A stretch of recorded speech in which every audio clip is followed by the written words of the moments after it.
So what I wanted to talk about, definitely in the everything else category, is the idea of professional conferences.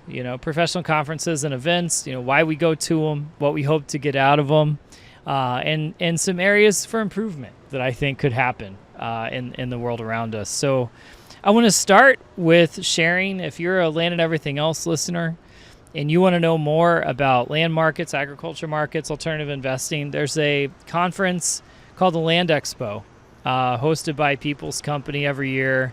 Land Expo really is unique in the fact that it caters around land as an asset class and agriculture, commodities, real estate as an asset class too.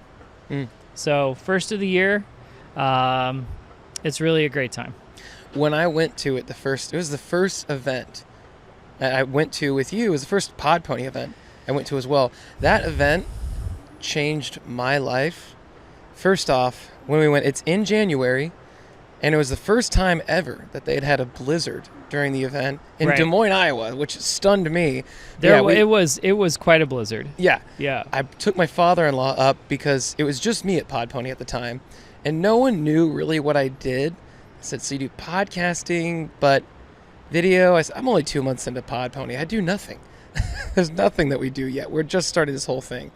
Once he saw what we were doing on site, which again was besides the blizzard, it was a great event. It was. And got to meet a slew of amazing people, including Drew Bledsoe, who was the keynote speaker at the time. So I got to do that, which was really cool.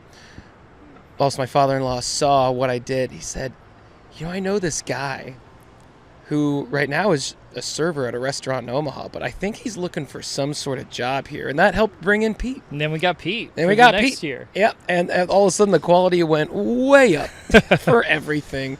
So, yeah, great event, great time, led to some great outcomes. But is that the only event you're going to? It's not. I do stress that in the land ag space, it is a great event to go to. I think when we look at conferences and events, I'm plugged in as a faculty member. We get invited to quite a few events, and I kind of put them in different baskets. You have association events, which would be sort of like-minded professionals, usually going for continuing ed, exposure to new concepts and events, networking, socialization, stuff like that.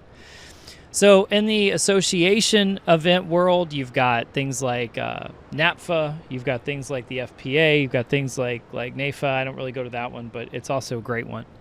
And you have regional events and you have national events, right? So you've got NorCal is a huge Financial Planning Association event. You've got the DFW one. I've been there. It's massive. You've got the Illinois one's pretty darn big too.